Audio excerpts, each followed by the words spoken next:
বয়স্ক কোন পুরুষের বাবা মোহাম্মদ নয়, কারণ আল্লাহ ভালো করে জানতেন পৃথিবীতে অনেক আবেগওয়ালা উম্মত তৈরি হবে। নবীর ছেলে যদি যেই কয়টা ছেলে আল্লাহ তাকে দিয়েছিলেন, আবুল কাসেম, তয়ব এবং ইব্রাহিম, যেই কয়টা সন্তান দিয়েছিলেন, যদি বেঁচে থাকতো পরবর্তীতে তাদেরকে ওরা নবীর আসনে বসিয়ে ফেলতো। কারণ তারা যুক্তি খাড়া করতে, এর আগে যত নবী আল্লাহ পাঠিয়েছে প্রায় নবীগুলো সবই তাদের সন্তানরা নবী হয়েছে। তাহলে শেষ নবী মুহাম্মদুর রাসূলুল্লাহর সন্তান নবী হবে না কেন? এইটাও নবী, এইটাও নবী। আল্লাহ পাক এই জন্য একটা সন্তানকে প্রাপ্ত বয়স্ক হতে দেননি, আগেই বিদায় দিয়ে দিয়েছেন। আমার মনে হয় এই জায়গায় যদি আল্লাহ সিবিয়ান শব্দটা দিয়ে দিতেন, পৃথিবীর বহু কাফের আছে, তারা কোরআনে কারিম নিয়ে যারা উল্টা পাল্টা ধারণা করে, ওরা এই জায়গায় রেজাল না দিয়ে সিবিয়ান দিলে ওরা কোরআনের ভুল ধরতো। বলে কেন তোমাদের আল্লাহ জানিয়েছেন যে কোনো পুরুষের পিতা নয়, এই জন্য আল্লাহ সিবিয়ান না দিয়ে রেজাল শব্দটা দিয়ে জানিয়েছেন। রেজাল মানে যারা প্রাপ্ত বয়স্ক 15 বছরের উপরে, আর সিবিয়ান বলা হয় যারা ছোট শিশু 1 থেকে 15 বছরের নিচে। এখান থেকেই তো বের হয় কোরআনে কারিমের কথাগুলো কত সূক্ষ্ম। কিয়ামত পর্যন্ত আল্লাহ চ্যালেঞ্জ দিয়ে দিয়েছে, একটা ভুল তো দূরের কথা, সন্দেহের অবকাশ পর্যন্ত বের করতে পারবেন না। এই কোরআন আল্লাহ আমাদেরকে দিলেন। কোরআনে কারিম যারা শুধু শুনতে এসেছি, শুনে বাড়ি চলে গেলে হবে না। নবীজিকে আল্লাহ যে গ্যারান্টি দিয়েছেন, ওই গ্যারান্টি দেখার সময় এখন বাংলাদেশে চলে এসেছে।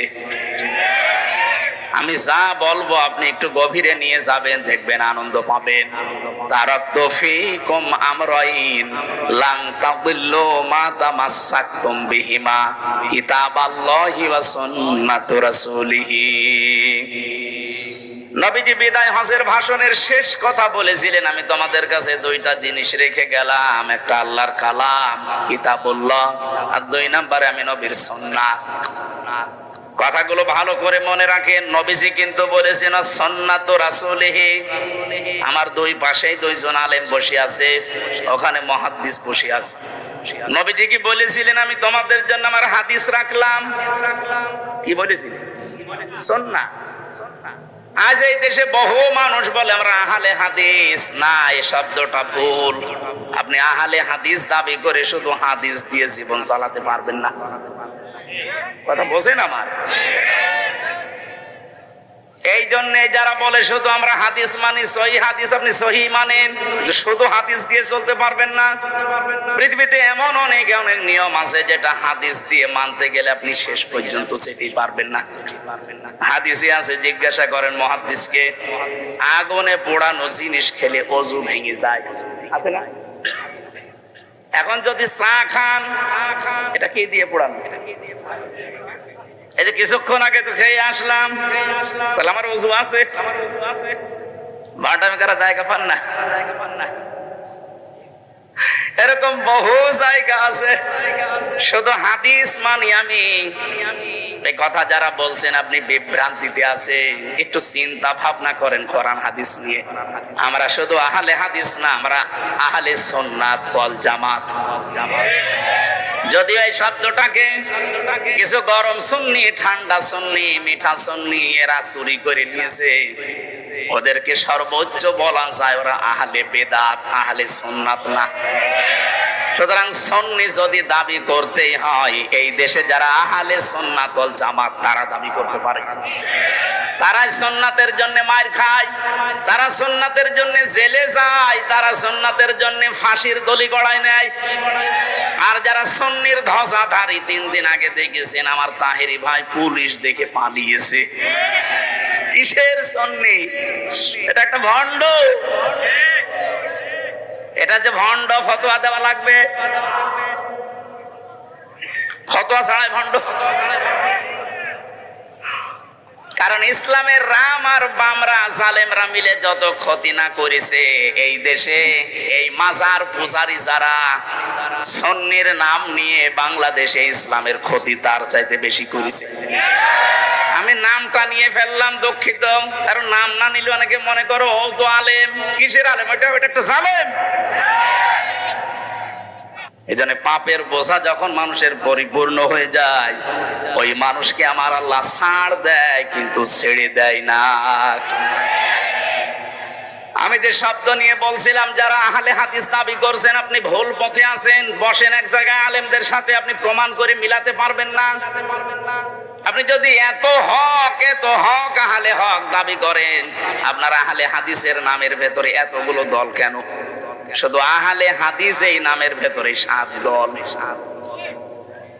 আপনি যদি সভাপতি সেক্রেটারি পদের লোভ নাই থাকবে, এতগুলো দল খুলে বসে আছেন কোন কারণে? নিজেদের ভেতরে তো আপনার মিল নেই। কথা বলে না কেন? এই শব্দটা আমরা জানি আলেমদের, আমি যাদের কাছে লেখাপড়া করেছি, আমার বিশ্ববিদ্যালয়ে doctor Abdullah Jahangir, doctor Lokman Hossain, doctor আবামা সাইফুল ইসলাম সিদ্দিকী সহ যাদের কাছে আমি পড়েছি, কওমি মাদ্রাসায় আমি শর্ট কোর্সে দাওরা হাদিস করেছিলাম, হাফেজি কারিয়ানা আমার জীবনে যাই পড়লাম কামেল পর্যন্ত মেলামেশা করে আমি যা দেখেছি, পড়াশোনা করে, এই শব্দটা গলদ। আহলে হাদিস আপনি বলবেন আহলে সুন্নাত ওয়াল জামাত। যারা এই শব্দটা চুরি করে নিয়েছে তারা এখন জাতির সামনে যেন এরা আহলে বেদাত, এটা প্রমাণ হয়। প্রমাণ অলরেডি হয়ে গেছে। সারা বাংলাদেশ এখন আমি যাচ্ছি, আমি দেখতে পাচ্ছি চারিদিকে আওয়াজ উঠেছে যে ও আল্লাহর ওলিরা আন্দাজে দাবি করে আহলে সুন্নাত, ওগুলো আহলে ভণ্ড, আহলে বেদাত। নবীজি বললেন আমি তোমাদের কাছে সুন্নাহ রাখলাম আমার আদর্শ। বিশ্ব নবীকে আপনাকে মাস্ট বি মেনে নেওয়া লাগবে। উনি যখন নবুয়ত পেয়েছিলেন ওই দিন থেকে শুরু করে ইন্তেকাল পর্যন্ত, এটা রাহিকুল মাখতুমে পড়বেন। বিশ্ব নবী যেদিন নবুয়ত পেয়েছিলেন, ঘোষণা, উনি তো নবী, কিন্তু ঘোষণা যেদিন হয়েছে 40 বছর বয়সে, এই দিন থেকে শুরু করে ইন্তেকাল পর্যন্ত পুরা 23 বছর। কেউ যদি বলে আমি একটা দিন শুধু মানি না, আপনি কাফের। কথা বুঝতেছেন? জ্ঞানী মানুষ যারা আছেন একটু খেয়াল করেন, নবীজির এই 23 বছরের নবুয়তের জিন্দেগির কেউ যদি বলে আমি এই হাফ দিন মানি না, সে কাফের। কারণ আল্লাহর নবীকে আল্লাহ শারিআ বানিয়েছেন, শরীয়ত প্রণেতা। উনি যদি বলতেন হা হালাল না হারাম, এত বড় পাওয়ার তার ছিল। 23 বছরে আমরা বাংলাদেশে অনেক মানুষকে দেখি ওনারা 13 বছর মানতে রাজি আছে, কিন্তু 10 বছর মানতে রাজি না। এখানে অনেকে বসে আছে এরকম, নবীজি 13 বছর মায়ের খেয়েছিলেন। হ্যাঁ হুজুর বলেন, আপনিও কাঁদেন আমিও কাঁদি, কিন্তু বাকি যে 10 বছর উনি মায়ের দিয়েছিলেন, ওইটা বলতে গেলে বলে এটা রাজনীতি। কথা বোঝেন না, আন্দাজে চিল্লান। হ্যাঁ কথা বোঝেন। নবীজিকে মানা লাগবে কি 10 বছর না 23 বছর? আরো জোরে। কোরআনে কারীম জানিয়েছে ইন কুনতুম তুহিব্বুনাল্লাহা ফাত্তাবিউনি ইউহিব্বুকুমুল্লাহ ওয়া ইয়াগফির লাকুম যুনুবাকুম ওয়াল্লাহু গফুরুর রহিম। হে নবী আপনি বলেন, যদি আল্লাহকে ভালোবাসি এই দাবি করো, নওগাঁবাসী দাবি আমাদের আছে না নেই? আমরা দল মত নির্বিশেষে ভালোবাসি আল্লাহকে, দাবি আছে না নেই? এ দাবি করি না আমরা? আমরা শুধু নয়, বিশেষ 4500 ধর্ম এখন আছে। 4500 ধর্মের যে ধর্মের মানুষ বলেন সে তার ধর্মের যিনি যাকে মেনে চলে তাকেও ভালোবাসে। আপনি হিন্দুদের জিজ্ঞাসা করেন ওদের দেবতাকে ভালোবাসে, খ্রিস্টানদের জিজ্ঞাসা করেন ওর গডকে ভালোবাসে, ইহুদিদের জিজ্ঞাসা করেন, পৃথিবীর যত জাতি আছে সেই যে ধর্ম মেনে চলে, মিনাল্লাযীনা ফাররাকু দীনাহুম ওয়া কানু শিয়া কুল্লু হিজবিন বিমা লাদাইহিম ফারিহুন। বলেন আল্লাহু আকবার। আল্লাহ পাক বলেন, হে নবী, দুনিয়াতে যে যেই দলে আতে মসে আছে ও কিন্তু ওই দলের কর্মসূচি নিয়ে আনন্দে আছে, আর সে মনে করে এইটাই আসল, বাকিগুলো সব বিলেট। এটা মনে হচ্ছে না সারা পৃথিবীতে যে যেই ধর্মে আছে, যে যেই মতে আছে, পথে আছে, ওইটাই তার কাছে সঠিক, আর বাইরে যা আছে সবগুলো ভুল। আল্লাহ বলেন তার দলীয় কর্মসূচি নিয়ে সে আনন্দে আছে। দুনিয়াতে সবাই যেহেতু দাবি করে আমরা আমাদের যিনি ইবাদত পাওয়ার যোগ্য তাকে আমরা ভালোবাসি, আমরা মুসলিম 200 কোটির উপরে। কত 200 কোটির উপরে আমরা এখন মুসলিম। আমরা সবাই এই কথা বলতে রাজি আছি যে আল্লাহ তোমাকে আই লাভ ইউ, ভালোবাসি। কথা বলে না কেন? আল্লাহ পাক বলেন এই দাবি যদি করে কেউ, তাকে আমি বলছি ইউহিব্বুকুমুল্লাহ, আমি আল্লাহ তোমাদেরকে ভালোবাসছি, বাসবো। ইউহিব্বু এটা মোজারে, বর্তমান, ভবিষ্যৎ, প্রেজেন্ট, ফিউচার, এর মাঝখানে একটা শব্দ আল্লাহ দিয়েছেন, ওইটা করলে। কেউ যদি বলে আল্লাহ তোমাকে ভালোবাসি, আল্লাহ বলেন এই কথা রাখ, আগে প্রমাণ কর, ফাত্তাবিউনি, আমার রাসূলের অনুসরণ করে। নগাবাসী বিবেকের কাছে আপনার প্রশ্ন, রাসূলের অনুসরণ করা লাগবে উনি যখন রাসূল হয়েছিলেন ওই সময় থেকে, না মানে উনি তো জন্ম থেকে পুরা মক্কা এলাকায়, পুরা আরব জানে কেউ নবী রাসূল বলতো আব্দুল্লাহ বিন মুহাম্মদ, এতটুকু না। ওনাকে সারা জীবন বেশিরভাগ 1 থেকে 40 বছর পর্যন্ত পুরা আরব জাহানে ওনাকে চিনতো আব্দুল্লাহ বিন মুহাম্মদ, আব্দুল্লাহর ছেলে মুহাম্মদ সাল্লাল্লাহু আলাইহি সাল্লাম। খুব বেশি হলো তার চরিত্রের কারণে বলতো আল আমিন, as-সাদিক। কিন্তু এই মানুষটা যেদিন 40 বছর বয়সে নবুয়ত পেলেন, তখন থেকে শুরু করে ইন্তেকাল পর্যন্ত 23টা বছরে আপনি যদি অনুসরণ করতে চান, আল্লাহ এখানে কিন্তু শব্দ দিয়েছেন লাকাদ কানা লাকুম ফি রাসূলিল্লাহি উসওয়াতুন হাসানা। অবশ্যই তোমাদের জন্য মহত্তম আদর্শ লুকিয়ে আছে আমার রাসূলের ভেতরে। বলেন তো আল্লাহ কি মুহাম্মদ ইবনে আব্দুল্লাহ নামটা জানতেন না? কথা বলেন না কেন? খুব ভালো করে খেয়াল করবেন, বাইরে যে আবার গীবত করবেন যে কি বললো বুঝলাম না, এই জন্য খেয়াল করতে বলছি। এই শব্দটা না দিয়ে ফি রাসূলিল্লাহ দিলেন কেন? কারণ তিনি 1 থেকে 40 বছর পর্যন্ত পুরা আরব জাহানে রাসূলুল্লাহ বলে পরিচিত ছিলেন না, উনি ছিলেন আল আমিন, as-সাদিক, মুহাম্মদ বিন আব্দুল্লাহ। কথা ঠিক নাই? উনি যখন রাসূলুল্লাহ হয়ে গেলেন, ওই দিন থেকে শুরু করে আপনাকে অনুসরণ আরম্ভ করা লাগবে। আল্লাহ বলেন আমার রাসূলের অনুসরণ করো, আমি 2টা জিনিস তোমাদেরকে দেব। 1 নম্বরে আমি নিজেই তোদেরকে উল্টা করে ভালোবাসা আরম্ভ করব। শব্দটা আপনি বলেন তো আলেম, মুহাদ্দিস মানুষ বলেন তো ইউহিব্বুকুমুল্লাহ, এটা কি মোজারে নামাজি?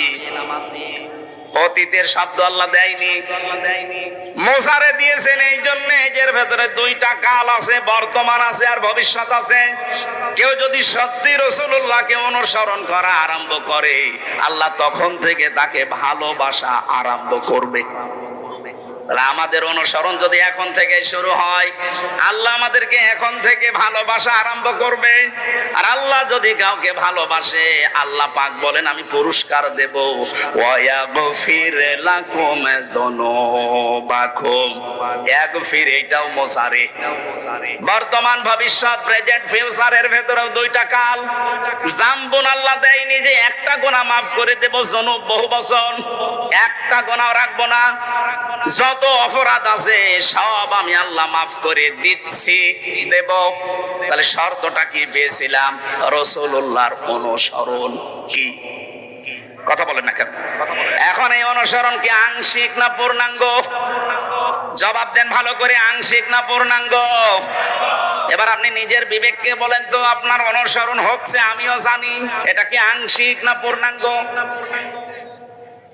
হয়তো আপনার সুরাত সিরাত দেখলে মনে হয় রসুলের মতো, কিন্তু আপনার পরিবার রসুলের মতো না। কথা বলছেন না কেন?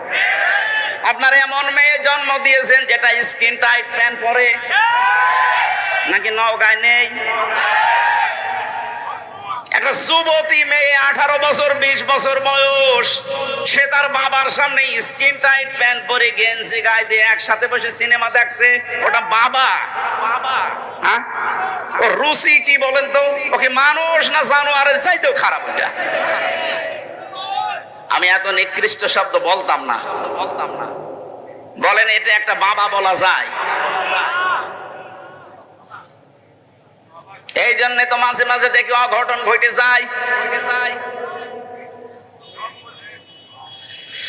তাহলে আপনার অনুসরণ হয়তো আপনার মাথায় চুল রসুলের মতো কাটা আছে, দাড়ি আপনি রাসূলের মতো রেখেছেন, জোব্বা গায়ে দিয়েছেন, আপনার হাতে তসবিহ আছে, মানলাম আপনার পুরা বডি ঠিক আছে, আপনার পরিবার ঠিক নেই, আপনার সমাজ ঠিক নেই, আপনার রাষ্ট্র ঠিক নেই, আপনি অর্থনীতি ঠিক নেই। অর্থনীতির যে এটা ইবাদত অনেকে জানেই না। অর্থনীতি একটা ইবাদত না? ব্যবসায়িক যে নিয়ম নীতি গুলো আছে কয়জন বুঝতে পারে বা কয়জন পালন করে? আজ ব্যাংকিং ব্যবস্থার নাম শুনলে মানুষ নাক সেটকায়, এটা দুনিয়ার জিনিস। আরে ভাই, বিশ্বনবীর একটা ব্যাংক ছিল বাইতুল মাল। কি আমি কি বানিয়ে বলছি? আল্লাহর নবী নিজে ব্যবসা করেছিলেন। আল্লাহর নবীর ব্যবসায়িক সিস্টেম ছিল মুদারাবা। ইসলামী ব্যাংকের যদি কেউ থাকেন, এই যে মুশারাকা, মুদারাবা, মুরাবাহা, বায়ে সালাম, বায়ে ইস্তিসনা, বায়ে মুআজ্জাল, বায়ে ওয়াহিদা, এই যে 18টা নিয়ম আছে। এক একটা পয়েন্টের ভেতরে কতগুলো কথা সূক্ষ্ম সূক্ষ্ম ভাবে আল্লাহ লুকিয়ে দিয়েছেন। ওই জামানায় যারা কাফের তারা বলতো ব্যবসা আর সুদ ওই একই, অথচ আল্লাহ বলেন আমি ব্যবসাকে হালাল করেছি আর সুদকে হারাম করেছি। আজ আমাদের ব্যবসাগুলো সত্যি যাকাত ভিত্তিক অর্থনীতি না থাকার কারণে সুদ ভিত্তিক অর্থনীতির সাথে জড়িয়ে গেছে, যেখানে সুদ খেলে মায়ের সাথে জিনা করার গুনাহ হয়। এলাকায় আছে কিনা আমি জানি না, অনেকে টাকা ছেড়ে রাখে, মাসে মাসে 1000 টাকা দিলে 200 টাকা করে বেশি দেয়। এটা যে প্রকাশ্য সুদ আপনি কিন্তু নিজেও জানেন। কি আর সুদ খেলে কোরআন বলছে আল্লাহ রাসূলের সাথে যুদ্ধ করার শামিল। এটা বড় গুনাহ। আর ছোট গুনাহ হচ্ছে মায়ের সাথে 33 বার জিনা করা। এত ঘৃণিত কাজ কেউ করবে দুনিয়ায় বলেন?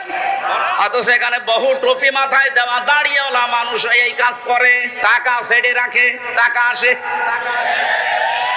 এই কাজ যারা করছেন এক্ষুনি বাড়ি যে লাভের এই টাকা নেওয়া বন্ধ, আমি না খেয়ে মরে যাব, মায়ের সাথে জিনা করব না। কারা কারা এই টাকা ছেড়ে দেবেন হাত তোলেন তো। খুব আরামে আছো। না না ভাই, আপনি হাত তুললেন, আপনার তো শরম করার দরকার ছিল। আমি আশা করছি আপনি ছেড়ে দেবেন আগামীতে। না বুঝেও যদি হাত তুলে থাকেন, যদি এই কাজে কেউ থাকেন, ইসলামী অর্থনীতিটা পড়েন। সূরা বাকারার 178, 79, 80, 81, 82 এই যে আয়াতগুলো খেলা করার জন্য দেয় না। ইসলামী অর্থনীতির ব্যাপক কথা এর ভেতরে সাজানো আছে। এটা একটা ইবাদত। আপনি রাসূলের অনুসরণ করলে, রাসূল ব্যবসা করেছেন মুদারাবা। মুদারাবার সিস্টেম কি? আমি টাকা দেব, আপনি শ্রম দেবেন।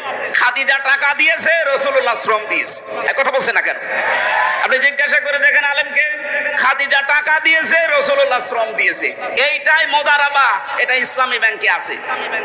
বাকি যে ব্যাংকগুলো আছে আপনি আবার রাগ করেন না, আপনারটা নেই, এই জন্য তো আমি বলছি না। আমি পাবো কোথায়? আমি কি জোর করে আপনার সাথে লাগাবো? আপনার ওখানে আছে প্রকাশ্য সুদ। বলেন ইসলামী ব্যাংকে? হ্যাঁ আছে। রাষ্ট্রীয়ভাবে যাকাত কায়েম না হওয়া পর্যন্ত এই দেশে কোনো ব্যাংক 100% সুদ থেকে মুক্ত হওয়া সম্ভব না। কিন্তু ইসলামী ব্যাংকে কারবার করার জন্য আমি আহ্বান জানাবো এই কারণে, আপনি যদি এদের শরিয়া বোর্ড আছে, এদের আলেম আছে, আলিয়া মাদ্রাসা, কওমি মাদ্রাসা, বিশ্ববিদ্যালয়ের বড় বড় স্কলার যারা, ইসলাম বোঝে যারা, মাসলা মাসাইল যারা উদ্ভাবন করতে পারে, এই মানুষগুলো এর সাথে জড়িয়ে আছে। চট্টগ্রামের কওমি মাদ্রাসার সবচাইতে বড় আলেম মাওলানা ওবায়দুল্লাহ হামজা।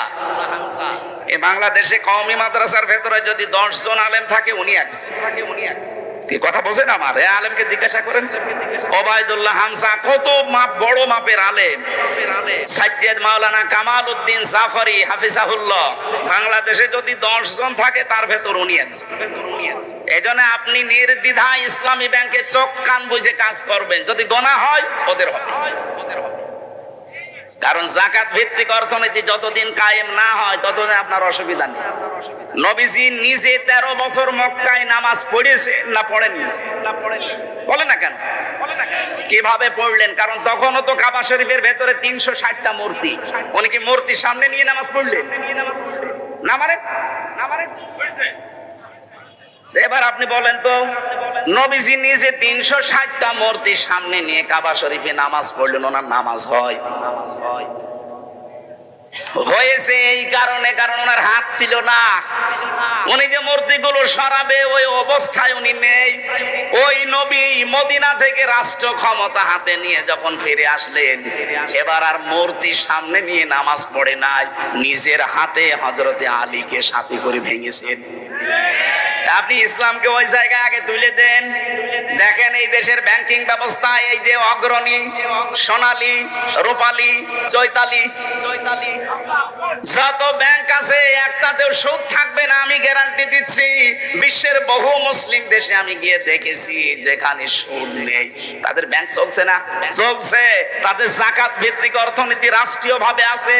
আমাদের রাষ্ট্রীয় জাকাতের নিয়ম নীতি রাষ্ট্রীয় ভাবে সরকারি ভাবে কায়েম করে দেন, এক সলি মজলিস আয়রানাও সুদ খেতে পারবে না। তাহলে এটা যতদিন কায়েম না হয় ততদিন আপনি তো কারবার করবেন, নামাজ পড়বেন না। মূর্তি সামনে নিয়ে তো এখন নামাজ পড়া লাগছে।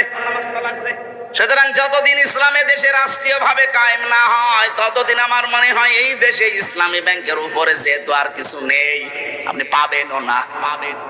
এই জন্য আমি একেবারে নির্দ্বিধায় বলতে পারি, আপনি এই জায়গায় কাজ কারবার করেন। রাসূলের অনুসরণ আংশিক করলে হবে না। বিশ্বনবী নিজে রাজনীতি করেছেন না করেননি? আপনি রাজনীতির কথা শুনলে খালি উল্টা পাল্টা দিকে যান। মানে আমার মনে হয় নবীজি যদি এখন বেঁচে থাকতো, শয়তান নবীজিকেও বলতো নবী মনে হয় ওই দলের। কি কথা বলেন না? আল্লাহর নবীর আন্তর্জাতিক যে নিয়ম নীতি গুলো ছিল আপনি ওইগুলো ফলো করেন। এখন যদি বলেন হ্যাঁ আপনারা করেন না, করবো কি করে? আমার 100 জনের মাত্র 15 জন মানুষ আমরা এই দেশে, 100 জনের 15 জন মানুষ আমরা এই দেশে রাষ্ট্রীয় ভাবে ইসলাম কায়েম হোক এটা চাই। এটা আগস্টের 5 তারিখের আগের বর্ণনা। এখন এই 3 মাস 10 দিনের রিপোর্ট পাল্টিয়ে গেছে। আল জাজিরা রিপোর্ট দিয়েছে বাংলাদেশে এখন 100 জনের 58 জন মানুষ চাচ্ছে এই দেশে কোরআন কায়েম হোক।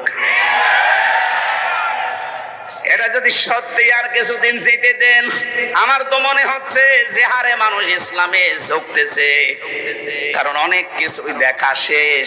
কোরআনের বাংলাদেশ।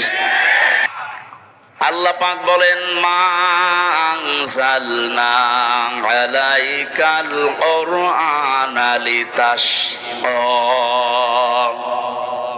হে নবী, কোরআন আমি আপনাকে এই জন্য দেইনি যে আপনি অপমানিত হবেন, অপদস্থ হবেন, আপনি মায়ের খাবেন, লাঞ্ছিত হবেন। লিতাশকার জন্য, কষ্ট সহ্য করার জন্য আমি কোরআন দেইনি। কোরআনে কারীম দিয়েছি এই পৃথিবীতে আপনাকে উপরে তোলার জন্য। ওয়ারফা'না লাকা যিকরাক, আমি কি আপনার নাম উপরে তুলে দেইনি? যেখানে আমি আল্লাহর নাম উচ্চারণ হয় সঙ্গে সঙ্গে ওখানে আপনার নামটা আমি আল্লাহ উচ্চারণের ব্যবস্থা করে দিয়েছি। তামাম পৃথিবীতে যেখানে আল্লাহর নাম উচ্চারণ করা হয় সঙ্গে সঙ্গে দেখবেন বলা হচ্ছে আশহাদু আল্লা ইলাহা ইল্লাল্লাহ ওয়া আশহাদু আন্না মুহাম্মাদান আবদুহু ওয়া রাসূলুহু। বলেন আল্লাহু আকবার। আমাদের এই বাংলাদেশ 1150 কিলোমিটার এদিকে ওদিকে। কক্সবাজারের টেকনাফের ওই শেষ গ্রাম থেকে যখন আজানের ধ্বনি দেওয়া হয়, আমি দেখেছি পঞ্চগড়ের তেতুলিয়া আর একেবারে বাংলা বান্দা পর্যন্ত শুরু যখন হয় শেষ পর্যন্ত শুধু আজান শেষ হতেই বাংলাদেশে প্রায় 14 মিনিট সময় লাগে।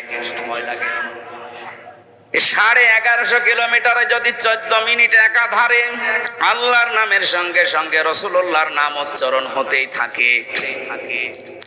সারা পৃথিবীতে 257টা রাষ্ট্র আছে। কত হাজার হাজার হাজার হাজার কিলোমিটার আপনি বলেন। প্রত্যেক জায়গায় যদি আল্লাহর নাম পৃথিবীর শুরু থেকে একেবারে শেষ প্রান্ত পর্যন্ত শুরু হয়, 24 ঘন্টার একটা ঘন্টাও বাকি থাকে না যেখানে রাসূলুল্লাহর নাম উচ্চারণ হচ্ছে না। ওই জামানায় আবু জেহেল বলেছিল, মোহাম্মদ বিদায় নিলে যেহেতু আর কোন ছেলে সন্তান বেঁচে নেই, মা কানা মুহাম্মাদুন আবা আহাদিম মির রিজালিকুম ওয়ালাকির রাসূলুল্লাহি ওয়া খাতামান নাবিয়্যিন। পুলিশ তো আমারও ধরতে এসেছিল 20 সালে, বাড়ি থেকে এসে নিয়ে যাচ্ছে। আমি জিজ্ঞাসা করলাম কোথায় নিয়ে যান? কুষ্টিয়ার সদর থানায় না এবি থানায়? আমারও বলছে না, জায়গা মতো। জায়গা মতো কোথায় বলা যাবে না, বলা যাবে না। প্রায় কয়েক কিলোমিটার যাওয়ার পরে আমার চোখ খুলে দিল। আমার হাতের হ্যান্ডকাপ খুলে দিয়ে বলছে, হুজুর মাফ করে দিয়ে। কোথায় নিয়ে যাচ্ছি? এবার বলছি ঢাকা। ঢাকা কোথায়? এইটা বলা যাবে না, এইটা বলা যাবে। পরবর্তীতে দেখলাম আমি মিনি আয়না ঘরে আছি। বেগটায় আমি যেতে পারিনি, মিনিটায় ছিলাম, ছোট যেটা। এখানে যে কষ্ট দেয়, বেগ যেটা বড়, যেটা আয়না ঘর, এখানে যে কি কষ্ট দিয়েছে।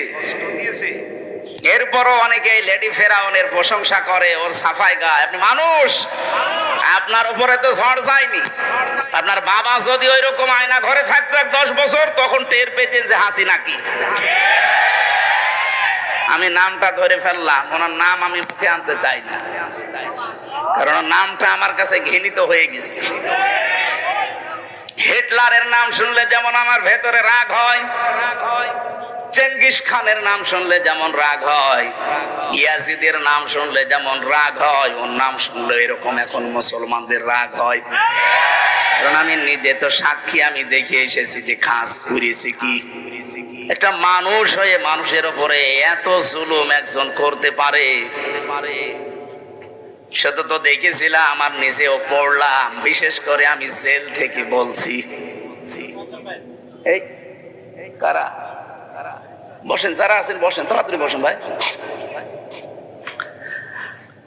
আমার নওগাঁবাসী যে কষ্টটাই মানুষগুলো আমাদেরকে দিয়েছিল, বিশেষ করে আলেম নাম দেখলে আল্লাহ যেন পুরাটা উল্টিয়ে তাদের এখন ওই রকমই অপমান করছে। ইন্নামা নুমলি লাহুম লিয়াজদাদু ইসমা ওয়া লাহুম আযাবুম মুহিন। সূরা আলে ইমরানের ভেতরে আল্লাহ জানিয়েছেন, মানুষের পাপের বোঝা যখন পরিপূর্ণ হয়ে যায়, ওই মানুষকে আল্লাহ অপমানজনক শাস্তি দেয়। এই আয়াতটা যে কত বাস্তব তার প্রমাণ এই কালামানি। কলার পাতায় শুইয়েছে আল্লাহ, অথচ সুপ্রিম কোর্টের বিচারপতি, এমনকি ওর বিসিও উড়ে গেছে। ওর এখন বউ টেকে কিনা আল্লাহ জানে, কারণ বিসি না থাকলে থাকবে।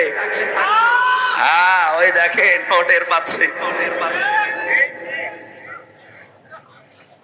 বাকিগুলোর অপমানের কথা নাই বললাম।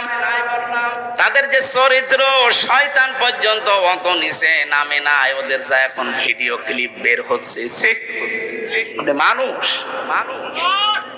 আল্লাহ ঠিক যেন পুরাটা উল্টিয়ে দিয়েছে। আলেমদের প্রতি যে যেইভাবে অত্যাচার করেছিল, আল্লাহ ঠিক তাকে তার চাইতেও বেশি দেখিয়েছে। ওই যে যেটা পিসকে হুজুর বলে, রফিকুল ইসলাম মাদানি হুজুর আমার সাথে ছিল 2 মাস। ও আমারে মাঝে মাঝে রাতের বেলা ঘুম ভেঙে গেলে গল্প শোনাতো। হামজা ভাই, রাত 12টা 12:30 আমার হাতের ছিলে নিয়ে গেল। আমার পোশাক আশাক সব খুলে ফেলেছে, পোড়া উলঙ্গ করেছে আমারে। আমার হাতে একটা সিগারেট ধরিয়ে দিয়েছে। একটা অর্ধ উলঙ্গ মেয়ে লোক নিয়ে এসে আমার পাশে দাঁড় করিয়ে ওর কাঁধের ওপরে হাত দিয়ে বলছে, সিগারেট টান। চারিদিকে যারা দাঁড়িয়ে আছে সব তো অস্ত্র নিয়ে, কারণ দুই দিকের রাস্তা ব্লক করা। কি করব, কিচ্ছু করার নেই। অসহায় হয়ে বলেছিলাম এক এসআই কে, ভাই আপনারা যা করছেন এটা কি হারুন সাহেব জানে না? মানে উনি তো করাচ্ছে। আমি তো অসহায়। এরপর আমি তো মাজলুম, নিজে এমনিতে ছোট মানুষ। যে মহিলাকে ওরা ভাড়া করে নিয়ে এসেছিল আমার চাইতে মনে হচ্ছে ডবল। ওরা আমি কাঁধে হাত দেব কি করে, এইভাবেও আমি সোয়া পাই না। আমার বালিশ আর ওর বালিশ পাশাপাশি। যখন ওই ফাঁসির গন্ডে সেলের ভেতরে ছিলাম, আমার পা চলে যায়, ওর আমার মাজার কাছে পড়ে থাকে। এতটুকু মানুষ, এত অসহায় মনে হচ্ছিল। চোখের পানি ছেড়ে দিয়ে মাজলুমের দোয়া যেহেতু কবুল হয়, বললাম রব্বুল আলামিন তুমি তো সব দেখতে পাচ্ছ। যে লোকটার উপরে এত ভরসা করেছি, যে এই লোকটা অন্তত জানলে আমাদের অপমান করবে না, অথচ শুনলাম সেই নাকি এগুলো করাচ্ছে। আমাকে যেভাবে পুরাটা উলঙ্গ করে ওরা এখন ছবি তুলে জাতিকে দেখাবে আমি নাকি এইরকম। তুমি অবশ্যই কিছু দেখিও। আমার আল্লাহ ঠিক ওইটা কবুল করে নিয়েছে। ছোট হুজুরের আর কি দেখা গেছে, যাই হোক দেখা গেছে যেই লোকটার ইশারায় এটা হয়েছে, আল্লাহ তার 3 ইঞ্চি। কথা বলে না কেন? জিকির উঠে গিয়েছিল 3 ইঞ্চি, 3 ইঞ্চি। আর মহিলারা জিকির করতো 3 ইঞ্চি। কি গো, কি এটা? কি ওই হারুন আঙ্কেল? এমনি আল্লাহ এগুলো করেনি, এদের পাপের বোঝা পরিপূর্ণ হয়ে গেছে। পরশুদিনও আমি গিয়েছিলাম কিশোরগঞ্জের মিঠামইন এলাকায়, দেখলাম যে রিসোর্ট বানিয়েছে, ওনার যে বেতন সরকারি ভাবে আমি তো জানি কিয়ামত পর্যন্ত চাকরি করলেও ওই রিসোর্ট বানানো সম্ভব না।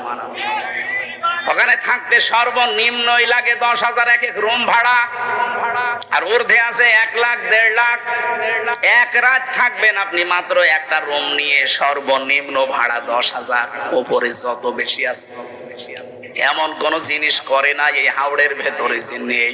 যা মনে চাবে আপনি তাই পাবেন। এই টাকাগুলো তো ফেরেশতারা দিয়েছে। বলেন, আমার মতো হামজাকে বাড়ি থেকে নিয়ে এসে বলছে 50টা মামলা দেব, সঙ্গে সঙ্গে 10 লাখ টাকা দিন। আমার মতো মানুষকে যদি এ কথা বলতে পারে বলেন, আর উপরে যারা তাদের কি করিস?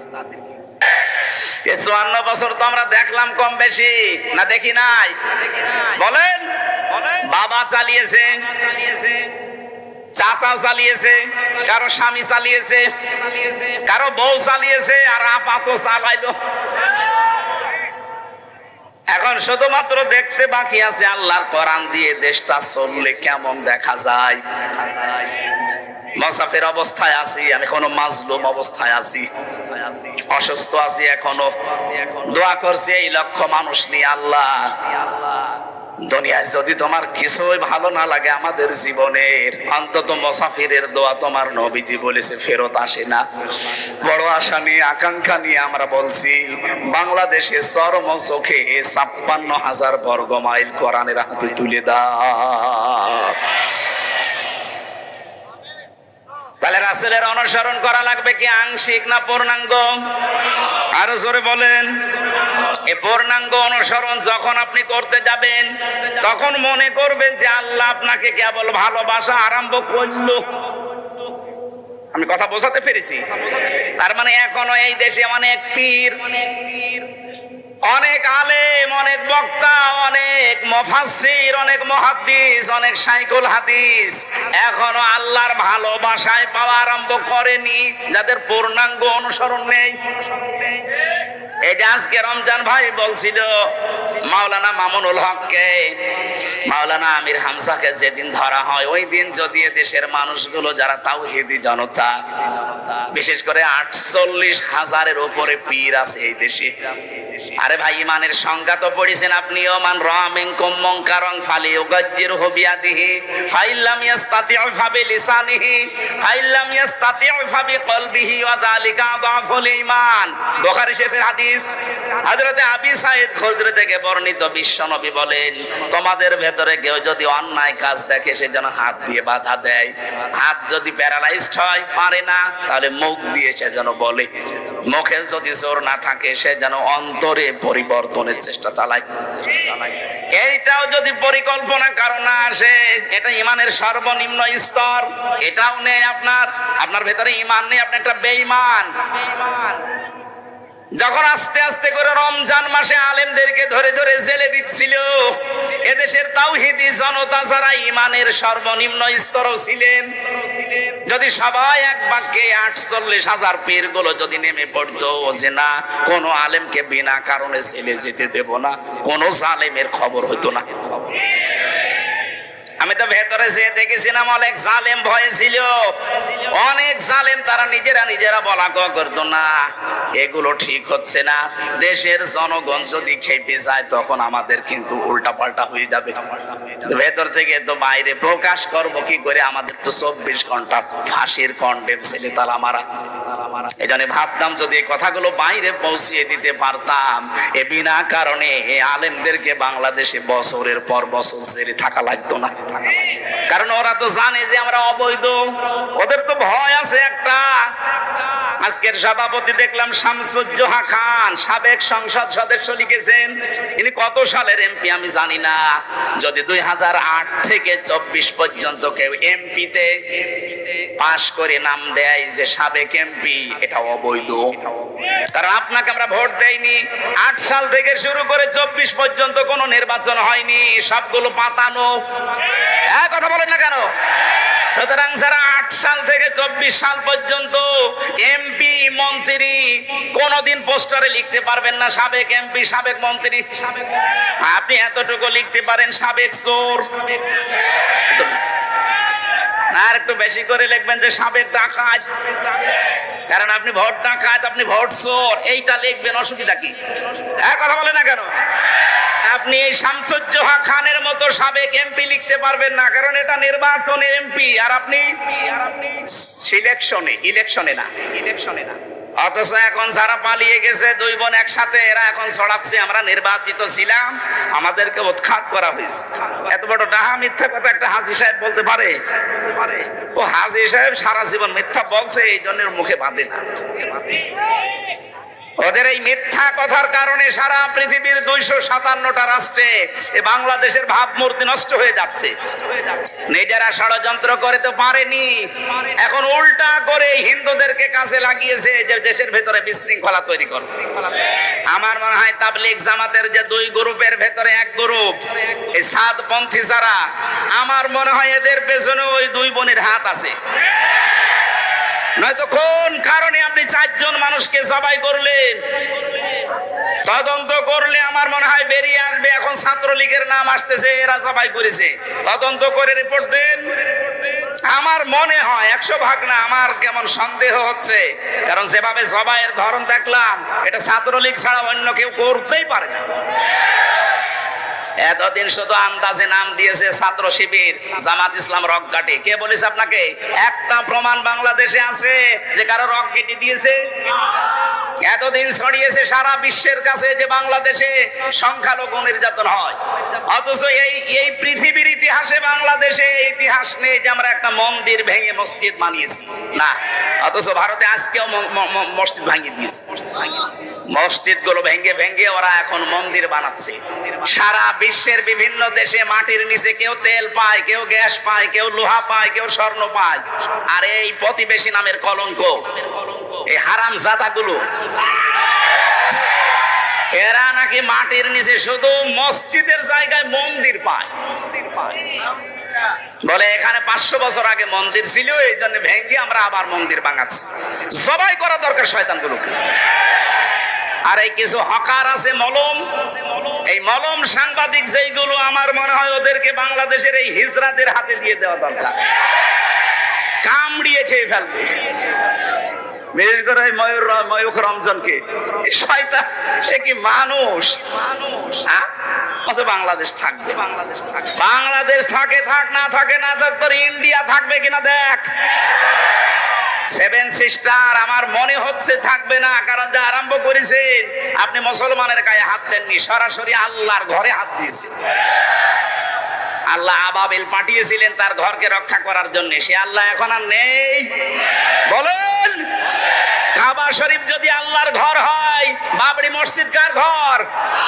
এই ঘরকে আপনার ভেঙ্গে টুকরা টুকরা করে রাম মন্দির বানিয়েছেন। আল্লাহ বসে আছে?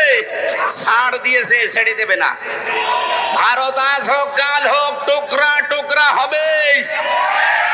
আজকেও দুইজন কোলাঙ্গারকে পিটিয়ে দেশের জনগণ হাসপাতাল পাঠিয়েছে সকালবেলা। ওরা নিজেরা এখন কন্ট্রোলে নেই। ওদের পেঁয়াজ গুলো, রসুন গুলো, এরপরে ওদের ঝাল, আলু সব বর্ডারে পৌঁছতেছে। আমাদেরকে ভয় দেখায় যে না খাওয়িয়ে মারবে। আমাদের খাবারের মালিক কি তোরা? কে বলেন? পৃথিবীর 200 কোটি মুসলমানের আর কিছু না থাকে, ঈমান আছে যে আমাদের খাবার শুধুমাত্র আল্লাহ দেয়, কারণ তার নাম রাজ্জাক। তার নাম কি? তোদের খাবারের কি হবে চিন্তা কর। আমেরিকা কালকে কি বলেছে দেখেননি? পরশুদিন ডোনাল্ড ট্রাম্প যে 16 লাখ ভারতীয়কে সব ফেরত পাঠাবো, জানুয়ারির 20 তারিখে ওর শপথ। যাতে মাতাল হলো তাহলে ঠিক আছে, আরো তো এক রুকা। দেখেন কি করে। যদি সত্যি এটা করে, মোদির গদিতে আগুন লেগে যাবে। ধুতি সামলাতে সামলাতে শেষ। এখন বলছে চট্টগ্রাম নিয়ে নেবো। আরে দাদা, আপনি কি যৌতুক নেবেন? আর মেয়ে তো পালিয়ে গেছে, কিসের যৌতুক? ও মেয়ের বিয়েই তো আমরা মানি না, পালানো মেয়েকে এখনো মেনেই নেয়নি, যৌতুক তো আরো দূরের কথা। আর যার সাথে পালিয়েছে ওর সাথে কি মেয়ে বিয়ে দেওয়া যায়? ওর হচ্ছে ফুল হাতা আর আমাদের হাত হাতা। ওর ফুল হাতা না? তো দাদা যতদিন হাফ হাতা না হবে, ওর সাথে তো মুসলমানের বিয়ে দেওয়া যায় না। আর দাদার যে বয়স, এই বয়সে যদি এখন হাফ হাতা করা লাগে, ও গোড়া থেকে কেটে বাদ দিয়ে লাগবে। তাছাড়া ও মুসলমানে দিতে ও হাসাম বাপের কোথায়? বুড়ো বয়সে ও পাকা জিনিস এখন কাটতে গেলে তো সমস্যা। দেখা যাচ্ছে হাজামে ডাক্তারে বললো ঠিক আছে নিয়ে আসেন, ও আগা কাটতে যে গোড়া কেটে দিচ্ছে। ওর বিয়ে করার স্বাদ মিটে যাবে। ভারতে এখন নিয়ে নেবে চট্টগ্রাম। এ দেশের 1 ইঞ্চি না হাফ ইঞ্চি মাটি যদি কেউ চোখ রাঙিয়ে নিতে চায়, আমার মনে হয় দেশের 18 কোটি মানুষ জীবন দিলে 36 কোটি দাদা নিয়ে জীবন দেবে।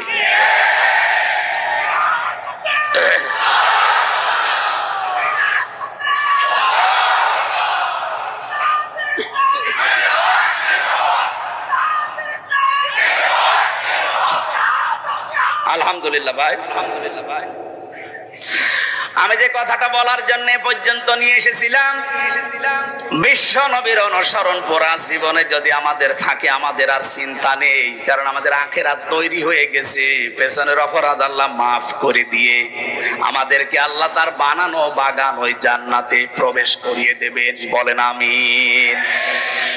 নওগাঁবাসী, বিশ্বনবী যে 2টা জিনিস ছেড়ে গিয়েছিলেন, তার একটা আল্লাহর কিতাব, 2 নাম্বার তার সুন্নাহ। এখনো যদি সত্যি আমরা আঁকড়িয়ে ধরার সিদ্ধান্ত নিয়ে শক্ত মজবুত ভাবে ধরতে পারি। হাদিস পড়েছিলাম, নবীজি বলেন শেষ জামানায় তোমরা কোরআন আর হাদিসকে মাড়ির দাঁত দিয়ে শক্ত করে ধরবা। চিন্তা করলাম দাঁত তো সামনে আরো 32টা আছে, এগুলোর নাম রে মাড়ির দাঁতের কথা বললেন কেন? ব্যাখ্যায় পড়েছি হাদিস।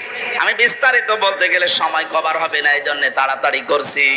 নবীজি বোঝাতে চেয়েছেন যে মাড়ির দাঁত দিয়ে কোনো মানুষ কিছু ধরলে শক্ত করে ধরে। আজ আন্তর্জাতিক বিশ্বের যে চাপ, বিশেষ করে যে ষড়যন্ত্র দাদারা আরম্ভ করেছে, বাংলাদেশে এখনো পর্যন্ত জালেমদের কিছু প্রেতাত্মা আছে, তারা যা আরম্ভ করেছে এখান থেকে মুক্ত হওয়ার জন্য এই বাংলাদেশে এখন সবচাইতে বড় বড় দায়িত্ব আল্লাহর কোরআন আর হাদিসকে মাড়ির দাঁতের মতো শক্ত করে আঁকড়িয়ে ধরা। আল্লাহ গ্যারান্টি দিয়েছেন, মানসালনা আলাইকাল কুরআনা লিতাশকা। কারণ আমি তাশকার জন্য নাজিল করি নাই, আপনাকে বিপদে ফেলবে, কষ্ট দেবে না, আঁকড়িয়ে ধরেন, দেখেন আপনাকে আমি উপরে তুলে দেব।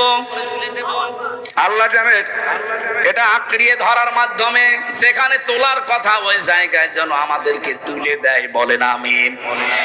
আমি ওই রকমই আয়াত পড়েছিলাম আজকে, সূরা কাসাস। মুসা আলাইহিস সালামের জীবনে দিয়ে আল্লাহ আরম্ভ করেছেন পৃথিবীর মানুষকে কিছু শিক্ষা আল্লাহ এখান থেকে দিতে চান। আল্লাহ বলেন তাসিম মিম, এর অর্থ কেউ জানে না।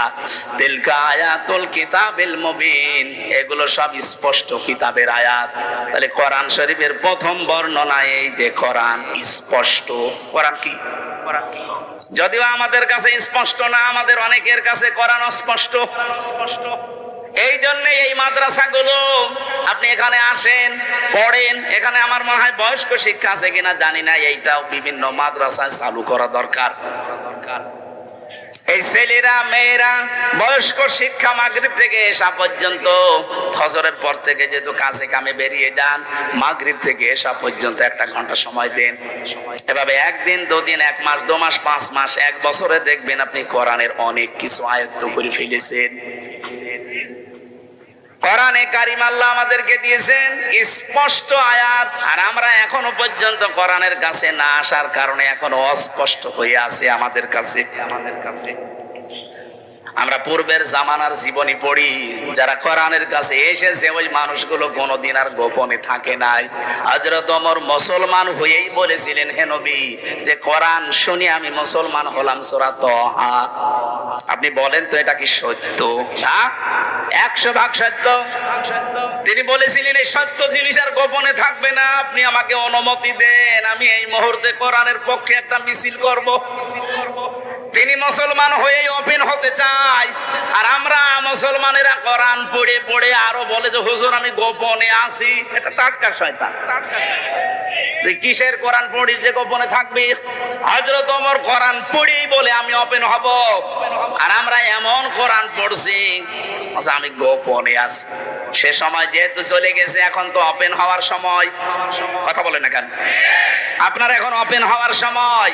আল্লাযী আলহামদুলিল্লাহিল্লাযী আনজালা আলা আবদিহিল কিতাবা ওয়া লাম ইয়াজআল লাহু ইওয়াজা।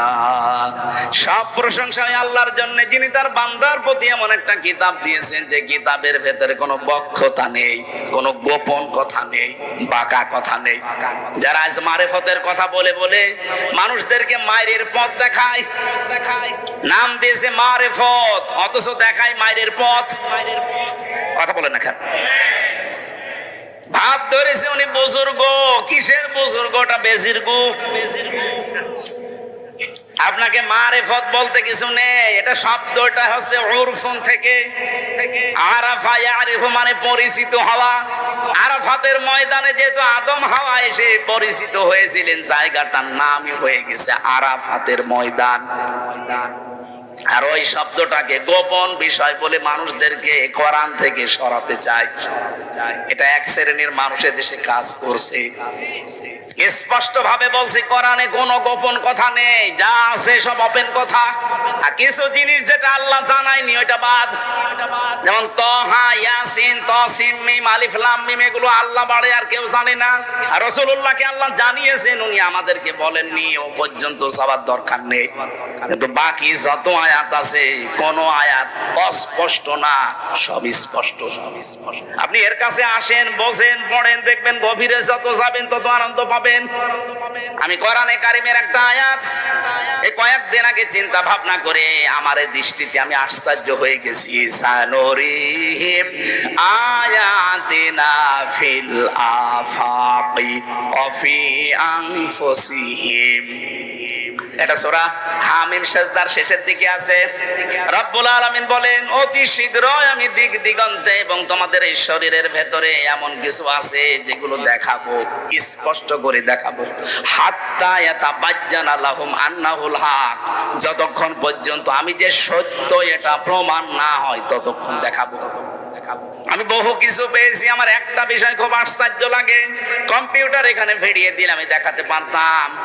আল্লাহ যে ফতোয়া দিয়েছেন কোরআনে, ইন্নাল মুবাদ্দিরিনা কানু ইখওয়ানাশ শায়াতিন, আল্লাহ পাক বলেন যারা অপচয় করে তারা শয়তানের ভাই। এ ফতোয়া দিয়েই তিনি শেষ করেননি, তিনি নিজে এটা মেনেছেন আগে। আমাদের এই যে অফি আনফুসিহিম, তোমাদের শরীরের ভেতরেও দেখো, কি দেখবো? শরীরের ভেতরে দেখলাম এই যে খাবার খেয়ে আসলাম, এই খাবার গুলো দিয়ে নির্যাস যেটা, ওইটা দিয়ে পিত্ত রস তৈরি হয়, ওইটা দিয়ে বীর্য তৈরি হয়, ওইটা দিয়ে রক্ত তৈরি হয়, ওইটা দিয়ে আলাদা ভাবে যখন রসগুলো বেরিয়ে যায়, কিছু দিয়ে পায়খানা, কিছু দিয়ে প্রসাব তৈরি হয়। কম্পিউটার ভেড়িয়ে খালি মানব দেহটা লিখবেন, দেখবেন মাথা থেকে শুরু করে পুরাটা এমনিতে সেজদা দিতে বাধ্য হবেন। আমি ওইটা মিলিয়ে দেখলাম আল্লাহ যে ফতোয়া দিল আমি অপচয় করি না, তাহলে পিত্ত রসটা কি করে? খাবার যতক্ষণ আপনার পেটে আছে, ওই পিত্ত রস যেটা দামি সব চাইতে, কারণ খাবারের নির্যাস দিয়ে তৈরি, ওটা ফোঁটা ফোঁটা ফোঁটা ফোঁটা পড়তে থাকে। খাবার যতক্ষণ আছে ওটা পড়লে খাবার হজম হয়, যতক্ষণ খাবার না থাকবে শেষ হয়ে যাবে। কারণ খাবার খাওয়ার 1 ঘন্টার ভেতরে পেটে আর খাবার থাকে না, ওটা টয়লেট হয়ে যায়। যতক্ষণ খাবার থাকবে ততক্ষণ পড়বে, খাবার নেই যেহেতু অপচয় হবে। আল্লাহ নিজের কথাই নিজে মানবেন না, এই জন্য অটোমেটিক আল্লাহটা বন্ধ করে দেয়। কালকে সুবহানাল্লাহ, কালকে সুবহানাল্লাহ। কোরআনের প্রতিটি শব্দ চিন্তা ভাবনা যদি করেন, যে কোনো শব্দ নিয়ে, অবশ্যই আল্লাহ আপনাকে ওই শব্দ দিয়ে জান্নাত পর্যন্ত। উত্তর তো নিজের এলাকায়, নিজের দেশে, ওটা তো হাজার হাজার বছর আগের কাহিনী। আল্লাহ আমাদেরকে তাহলে শুনিয়ে তার লাভ কি? আল্লাহ জানে যে 1500 বছর পর মুহাম্মদুর রাসূলুল্লাহ বিদায় নিয়ে 1500 বছর পরে এমন সময় পৃথিবীতে আসবে, সেখানে 257টা রাষ্ট্র হবে, বাংলাদেশ নামে একটা দেশের আবিষ্কার হবে, এই দেশে লেডি ফেরাউন একজন তৈরি হবে। না এটা আল্লাহ জানে না? ওই সময় ফেরাউন যা করেছিল আমি মিলিয়ে দেখলাম, লেডি ফেরাউন তাই করেছে। এই দেখেন মিলান, ওয়াজাআলা আহলাহা শিয়া। ফেরাউন ওই জামানায় তার জমিনের ভেতরে, তার দেশের ভেতরে মানুষদেরকে সে দলে বিদলে বিভক্ত করে করে ছোট ছোট দল বানিয়ে রেখেছিল। বাংলাদেশেও দেখেন, লোক যত বেশি তার সাথে দল বেশি। এমনও দল আছে এই দেশে শুধু সভাপতি আর সেক্রেটারি, তাছাড়া কেউ নেই। কথা বলছে না,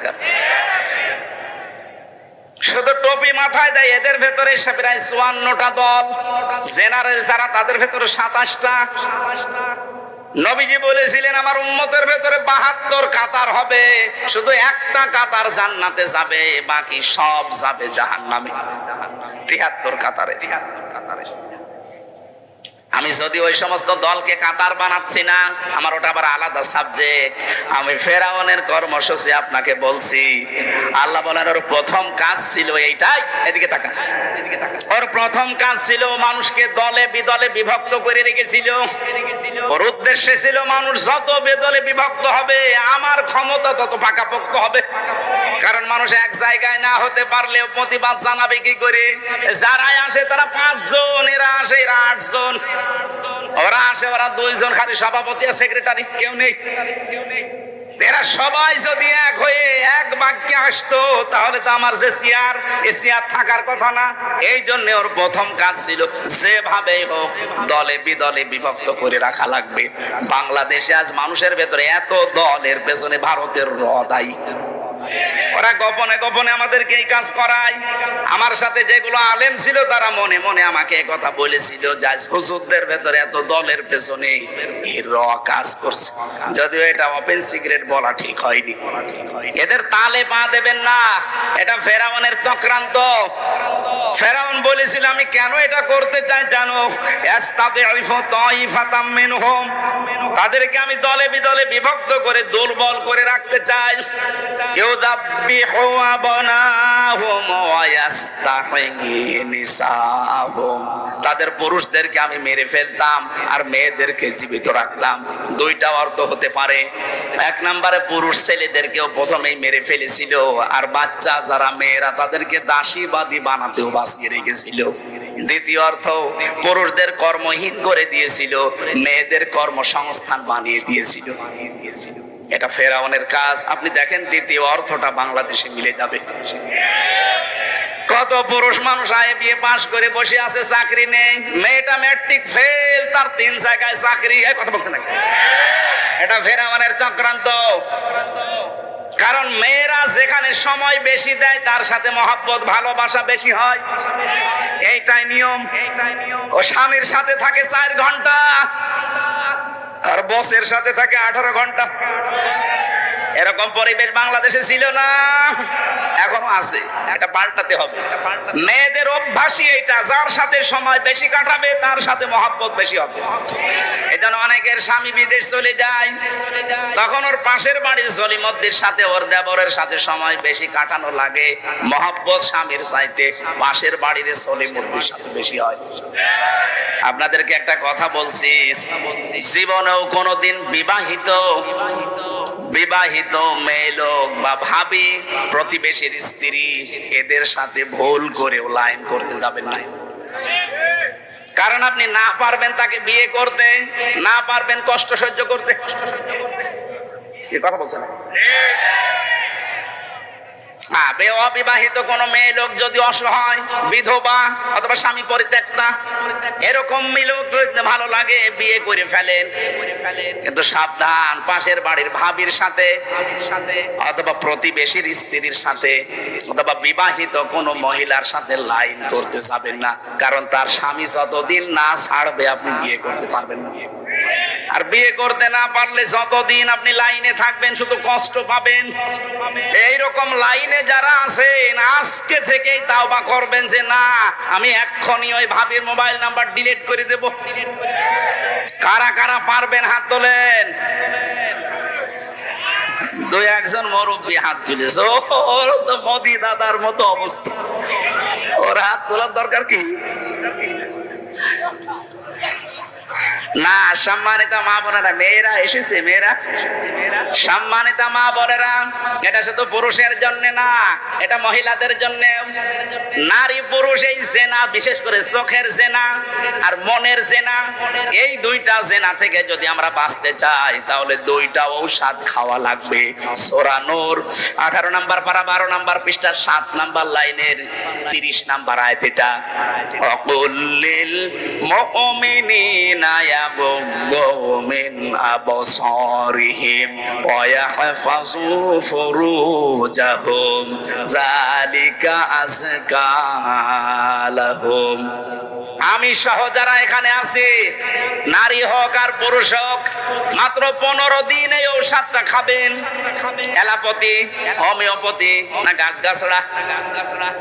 আল্লাহর নিজের বানানো ঔষধ।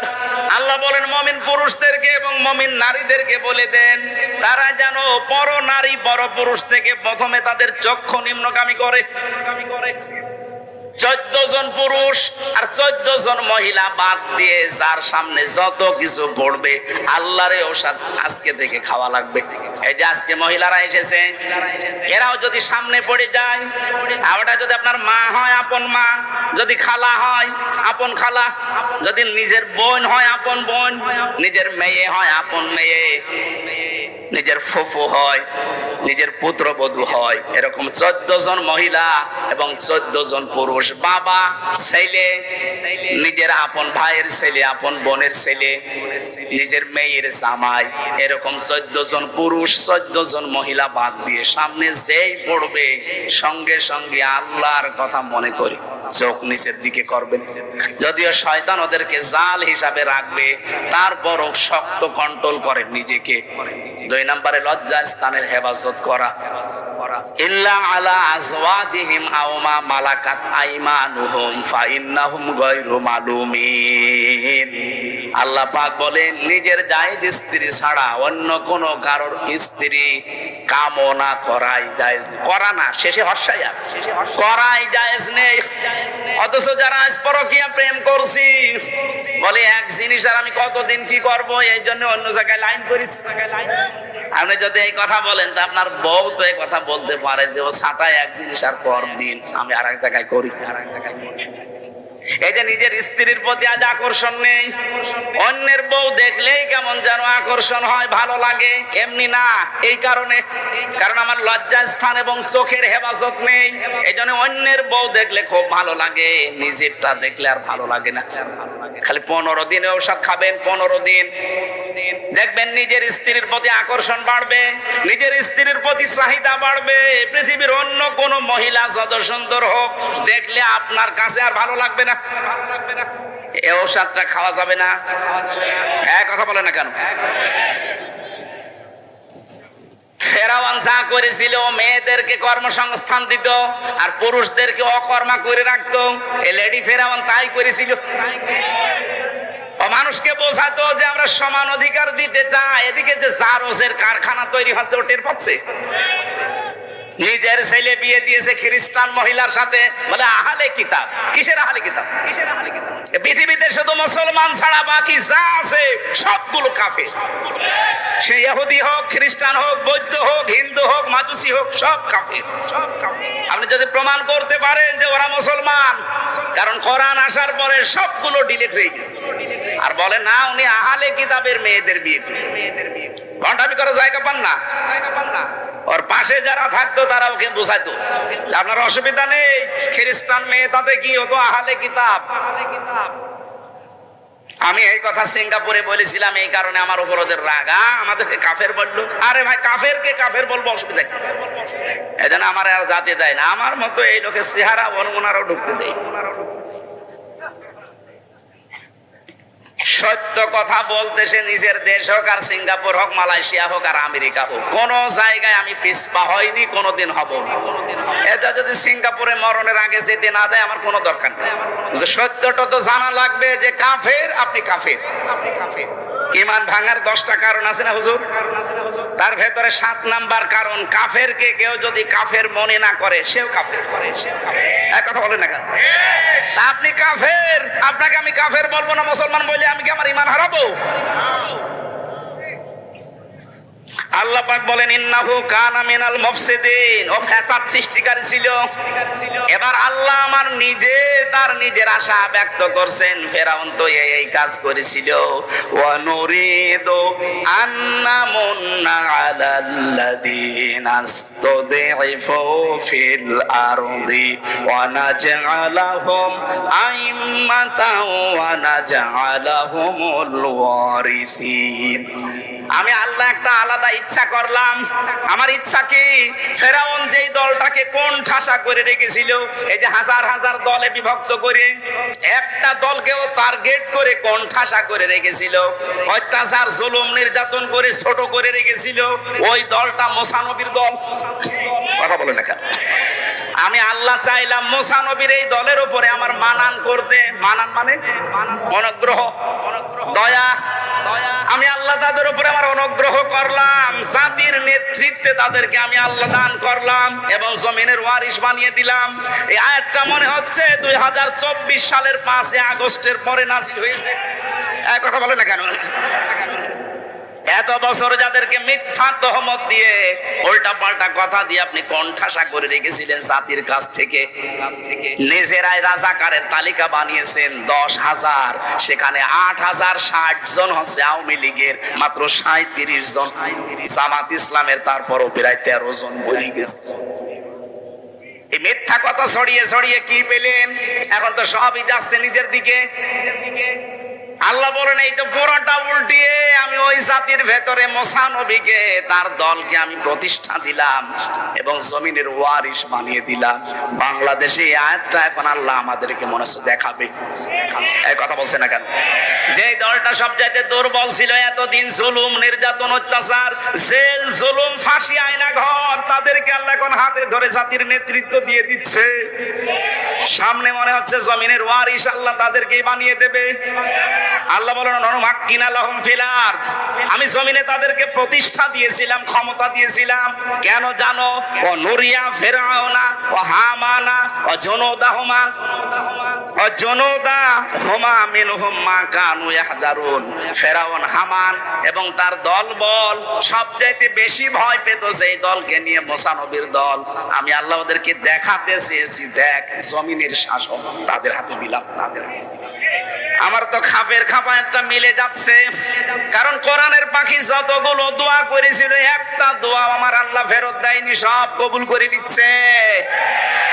উনি স্বপ্ন দেখেছিলেন এই দেশে একটা জালেমও ইঁদুরের গর্ত পাবে না, ঠিক এখন সেই অবস্থা। উনি স্বপ্ন দেখেছিল এই জমিনে জালেমদের নাকের ডগায় পথ পথ করে কালেমার পতাকা উড়বে, সে অবস্থা চলে আসতেছে। উনি স্বপ্ন দেখেছিল এই জমিনে জালেমদের এই দেশে প্রত্যেকটা জায়গায় ইসলামের পরিপূর্ণ ইসলাম কায়েম হবে। এইটা এখন বাকি আছে। আল্লাহ যেন এটা আমাদেরকে সামনে দেখায়। যেহেতু নবীদের দোয়া আল্লাহ ফেরত দেয়নি, লাকাদ সাদাকাল্লাহু রাসূলাহুর রুইয়া বিল হক, অবশ্যই আল্লাহ তার রাসূলের স্বপ্নকে সত্য রূপ দিয়েছিলেন। রাসূল তো এখন নেই, রাসূলের নায়েব আছে। কি এটা রাসূলের নায়েব না?